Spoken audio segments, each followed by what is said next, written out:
আজকের ভিডিওর টপিকটা কিন্তু অনেক বেশি ইন্টারেস্টিং বিকজ আজকে আমরা দেখো কিভাবে যে কোনো একটা ওয়েবসাইট কপি করে নেওয়া যায় আর নকল করা যায় বা ক্যাপচার করা যায় সেই ভূমি। তো অনেক সময় এভাবে হয় যে আমাদের একটা পছন্দের ওয়েবসাইট আমরা ক্যাপচার করতে চাই, তো সেটা ইজিতে কিভাবে করবো সেটা পারি না। তো আজকে সেটা দেখাবো। তো ফার্স্ট স্টেপ ঢুকে যাবেন প্লে স্টোরের মধ্যে। আমরা প্লে স্টোর ওপেন করি, এখান থেকে সার্চ বার থেকে লিখবো ভিয়া ব্রাউজার। ওকে, এইটা লিখে সার্চ করবেন, আপনারা ডাউনলোড করে নিন। আমি এখান থেকে ওপেন করতেছি। সো ওপেন করার পর এইরকম একটা অপশন আসবে, তো আপনারা এখান থেকে সার্চ বার থেকে সার্চ করবেন আপনার পছন্দের ওয়েবসাইটটি। তো আমরা যেহেতু লিঙ্কটা কপি করে রাখছি, তাই এখান থেকে আমরা আমাদের লিঙ্কটা পেস্ট করে দিলাম। সো আমাদের টার্গেট ওয়েবসাইটটা কিন্তু এখানে লোড হয়ে গেছে, বুঝছেন? এই দেখেন ওয়েবসাইটটার অ্যানিমেশন থেকে শুরু করে কন্টেন্টও কিন্তু মোটামুটি ভালো আছে। তো আমরা এই ওয়েবসাইটটা কিভাবে ক্যাপচার করব? প্রথমেই একদম নিচে এখান থেকে 3 ডটে ক্লিক করব।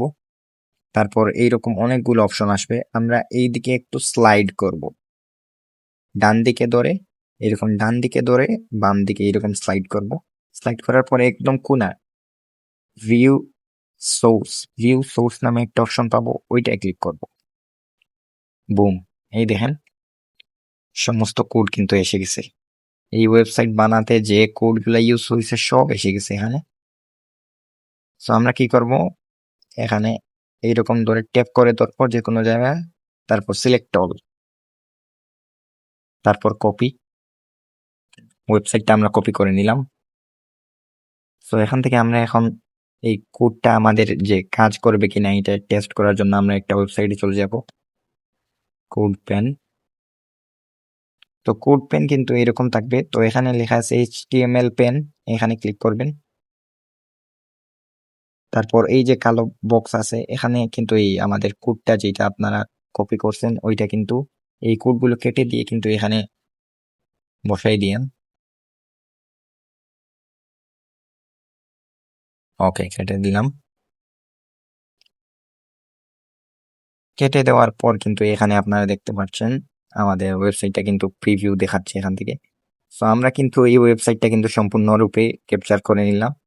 এখন যদি আমরা এইটা এডিট করতে চাই, তাহলে আমাদের নোটে বা কোনো কোডিং এর অ্যাপে, কোড রাইটার অ্যাপে কিন্তু পেস্ট করে আমরা এডিট করতে পারি একদম ইজিলি, নিজের মন মতো সবকিছু এডিট করে নিতে পারি। তো এইভাবেই আপনারা যে কোনো একটা ওয়েবসাইট ক্যাপচার করতে পারেন এবং নিজের মতো এডিট করে আপনারা হোস্টিং করতে পারেন, সবকিছু করতে পারেন। তো সামনের যে কোনো ভিডিওতে দেখাই দিব কিভাবে কোনো ওয়েবসাইট ক্যাপচার করে ওইটা এডিট করে হোস্টিং করতে হয় ফ্রিতেই। তো দেখা হবে সামনের ভিডিওতে ইনশাআল্লাহ। আসসালামু আলাইকুম।